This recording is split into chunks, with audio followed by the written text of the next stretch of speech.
Olá, você apaixonado e apaixonada pelo Antigo Testamento, bem-vindo, bem-vinda. Neste vídeo vou te mostrar que muito mais importante do que saber o nome dos autores dos Salmos é descobrir as experiências que eles tiveram com Deus e registraram nos Salmos.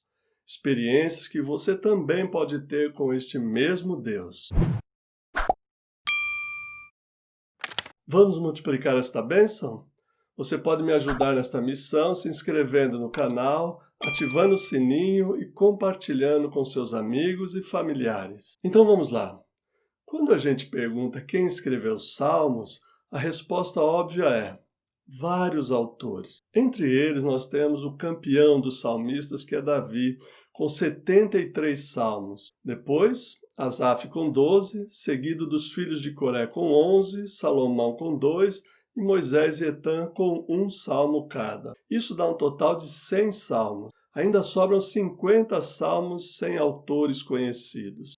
Eu fiz um infográfico para você com os autores e os respectivos salmos que eles escreveram.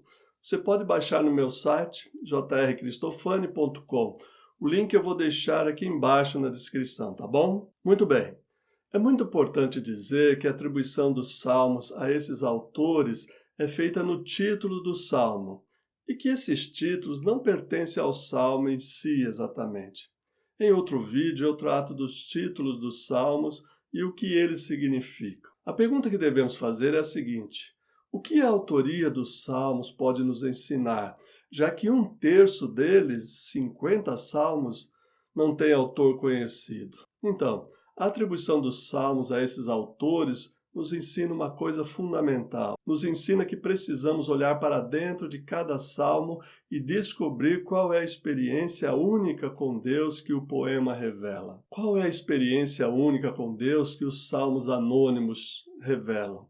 Qual é a experiência com Deus vivida por Asaf, Davi, Moisés, Salomão, seja lá quem tem escrito os salmos? De fato, são experiências diferentes com esse mesmo Deus.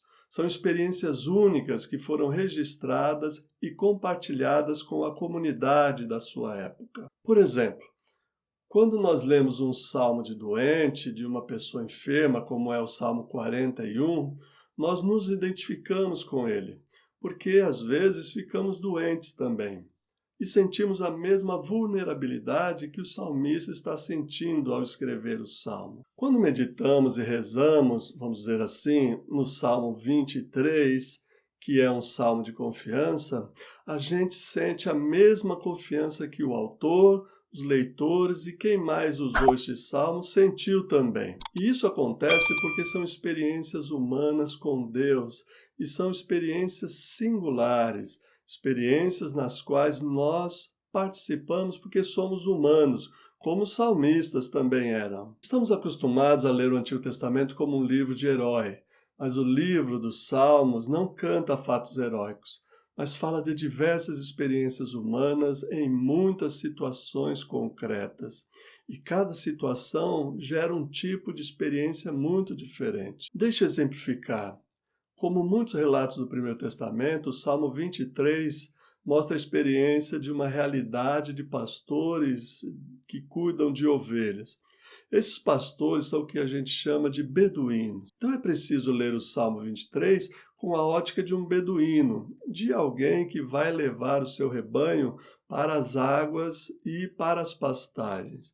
E é exatamente nesse trajeto que a pessoa tem uma experiência com Deus. O que significa isso? Significa que cada situação diversa e diferente gera um tipo de texto também diverso e diferente. Imagine a seguinte situação. Seu filho pede um bolo para você. Você pega uma receita e vai para a cozinha fazer o bolo, não é? Esta receita é um texto que foi gerado em uma cozinha. Alguém teve a experiência de fazer o bolo e anotou em um tipo de texto que nós chamamos de receita. E você usa essas anotações para ter uma experiência culinária também. Uma experiência muito semelhante àquela que a pessoa que escreveu teve. Assim, os Salmos contêm tipos de textos que registram experiências de situações específicas que nós podemos recuperar. Por exemplo, quando nós podemos cantar um hino? Em um funeral? Acho que não. mas em uma comemoração, com certeza. Há também lamentos nos salmos. E quando a gente canta uma música triste de lamento? O funeral, neste caso, seria uma boa hora, né? Se bem que a gente canta em funeral palavras de esperança, mas o coração amargurado também está dolorido e necessita dessas canções de tristeza. Quando podemos cantar uma canção de súplica, por exemplo? Quando a gente faz aniversário? Não. Mas quando a gente está de cama, sim. Quando cantamos um salmo de socorro? Quando a gente está numa encrenca, num beco escuro, quando a gente está amargurado, aí cantamos um salmo de socorro. E quando levantamos um clamor coletivo pela família, igreja ou pela nação? Quando nós temos crises, catástrofes, enchentes, terremotos, essas coisas que causam tristeza, dor e sofrimento. Viu como a autoria dos Salmos tem importância quando revela uma experiência do autor com Deus? E não é somente a experiência do autor do Salmo que conta.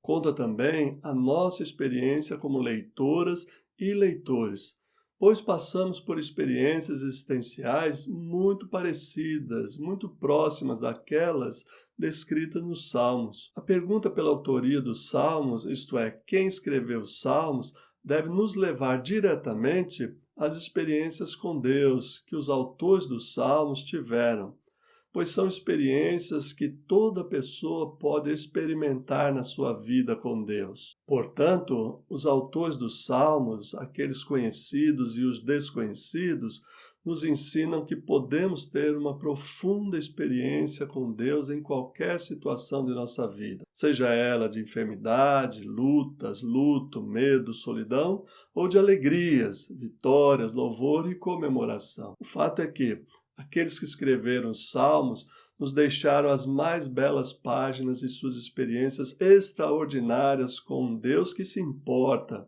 de um Deus conosco. Vamos à oração? Ó Deus, nós dois que aqui estamos, somos gratos pela Tua palavra no livro dos Salmos. Eu suplico que o Teu Espírito assopre sobre a Tua serva e sobre o Teu servo que assiste este vídeo, para que sinta a Tua presença neste momento, e que as experiências contigo sejam ânimo e fortaleza para as horas de lutas e de luto. E que, por fim, ressoe louvores em gratidão à tua bondosa companhia pelo vale da sombra e da morte. Por Jesus, nosso Mestre. Amém. Obrigado por assistir e vem se apaixonar você também.